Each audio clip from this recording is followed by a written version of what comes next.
A gente segue ao vivo agora 12:22, repercutindo os assuntos internacionais. Índia e Paquistão, eles concordaram com um cessar-fogo imediato neste sábado, interrompendo os piores combates em décadas entre os vizinhos que têm um arsenal nuclear gigantesco, muito forte.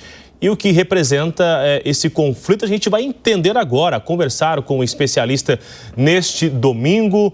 Eu agradeço a gentileza e recebo aqui Eduardo Saldanha, especialista em Direito Internacional. Ótimo final de semana ao senhor, muito obrigado por atender ao nosso chamado. Este cessar-fogo que era esperado, a gente leva a sério, de fato, qual o nível de confiança em relação a este acordo que foi firmado neste final de semana? Ótima tarde, seja bem-vindo à Jovem Pan, doutor. Boa tarde, Bruno. Na verdade, o cessar-fogo, nós temos que analisar sobre algumas perspectivas, né? A região da Caxemira ela é uma região que ela tem uma tensão tanto religiosa quanto econômica. E este cessar-fogo, obviamente, ele vai incluir estas questões, né? A primeira questão religiosa é que a região da Caxemira, que é requerida pelo Paquistão, ela tem 95% da população muçulmana, né? Diferentemente da Índia, que tem maioria hindu. E a população da própria região da Caxemira indiana, ela pede que seja incorporada ao Paquistão. Aí nós temos a questão religiosa. Mas o mais importante nesse momento, e o que deve ser negociado dentro deste acordo de cessar-fogo, e que pode ou não ser violado, é a questão econômica. Essa questão econômica, ela envolve tanto China quanto os Estados Unidos e diversos interesses. A gente não pode esquecer que a China tem um oleoduto que leva petróleo do Irã até a China, que passa exatamente pela região da Caxemira. Então há um interesse chinês muito grande nesse cessar-fogo. E, por outro lado, há a questão hídrica. E esta questão hídrica tem sido central nas negociações desses acordos de cessar-fogo. Por quê? Porque a Índia, depois daquele atentado terrorista, onde alguns terroristas islâmicos mataram turistas hindus na região da Caxemira, a Índia suspendeu o Tratado das Águas de 1960. O que é esse Tratado das Águas de 1960? A região da Caxemira indiana, ela tem a nascente do rio Indo. E essa nascente, ela é muito importante porque ela abastece quase que 80% das fazendas paquistanesas. E quando a Índia suspende este tratado, isso gera um prejuízo muito grande ao Paquistão. Portanto, dentro das negociações do acordo de cessar-fogo, certamente entram questões como o oleoduto chinês, certamente como a questão hídrica e a suspensão do tratado. Nesse momento, há uma troca de farpas se houve ou não violação a esse cessar-fogo. O que, evidentemente, as duas partes alegam ter razão para suspender ou não este acordo de cessar-fogo. Ainda com essa incerteza, na verdade, acabou atingindo o espaço aéreo também. Durante essas últimas horas, já foi liberado ontem, mas ainda há um receio sobre esse espaço aéreo acabar sendo atingido ou ter um conflito novamente. As companhias aéreas chegaram a suspender esses voos. Existe um risco de já imediatamente voltar à normalidade e, de repente, novas vítimas entre esse cessar-fogo que não é 100% confiável, doutor? Uma das primeiras situações que há quando se inicia um conflito, e a região da Caxemira ela é muito conhecida por conflitos constantes, eu não estou dizendo guerras, mas conflitos e pequenas agressões das duas partes, devido a essas divergências quanto à utilização hídrica, à utilização econômica e também essas divergências religiosas. E durante esses momentos de conflito, uma das primeiras coisas que se faz é suspender o tráfego aéreo. Por quê? Porque há risco para vítimas civis e, neste momento, também há a circulação de aeronaves militares. Portanto, é uma questão de resguardo, segurança, tudo pautado também por um tratado internacional, que é a Convenção de Chicago, que busca proteger os civis nesses momentos de conflitos internacionais.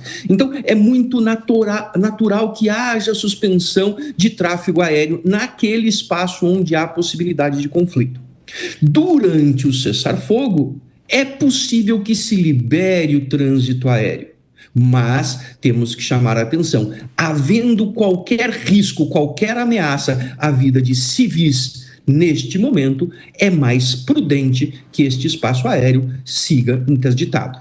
Agora, só para a gente entender, já tem um número de vítimas, um pouco mais de 60 óbitos que foram confirmados nesse confronto que a gente está acompanhando. De que forma que têm sido as reações internacionais, envolvendo a ONU, inclusive, como que o secretário-geral tem se manifestado diante desse acordo que foi anunciado ontem, doutor?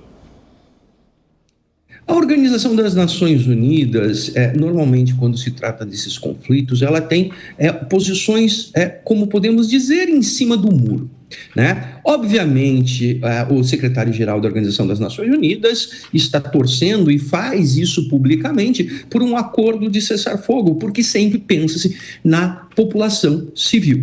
Entretanto, a interferência da Organização das Nações Unidas é muito menor nos acordos de cessar-fogo do que a interferência daqueles países que possuem interesses na região, como Estados Unidos e China. Então, neste momento, a Organização das Nações Unidas, a partir do seu secretário-geral, ela simplesmente declara e apresenta a sua vontade, a sua torcida para que esse cessar-fogo seja respeitado. Entretanto, ela não tem muito poder de imposição a esses estados de quaisquer penalizações nesse momento. Então, o fiel da balança acaba não sendo a ONU, mas sim os países que têm interesse econômico na região, como Estados Unidos e China. Ainda sobre essa linha dos Estados Unidos, na campanha eleitoral do governo americano, ele disse que iria encerrar as guerras, acabar com as guerras, ia conseguir levar isso aí para ter uma paz, na verdade, esse acordo. Agora, os Estados Unidos está, inclusive, reivindicando essa autoria sobre este acordo. De que forma que recebe essa declaração dos Estados Unidos? Na verdade, a participação do secretário de Estado dos Estados Unidos da América, do Marco Rubio, ela foi bastante importante na celebração deste acordo de cessar-fogo. A gente não pode negar isso. Contudo, essas bravatas, essas falas do presidente Donald Trump, que vai acabar com os conflitos internacionais, obviamente pode representar uma vontade, mas muitas vezes essa vontade foge um pouco do grande poder que os Estados Unidos têm, não podemos negar isso, mas a vontade dos países e esses conflitos, que são conflitos que existem há décadas no mundo, elas não são terminadas a partir da vontade de um único presidente ou de um único país. Obviamente, eles têm grande influência nesses acordos de cessar-fogo.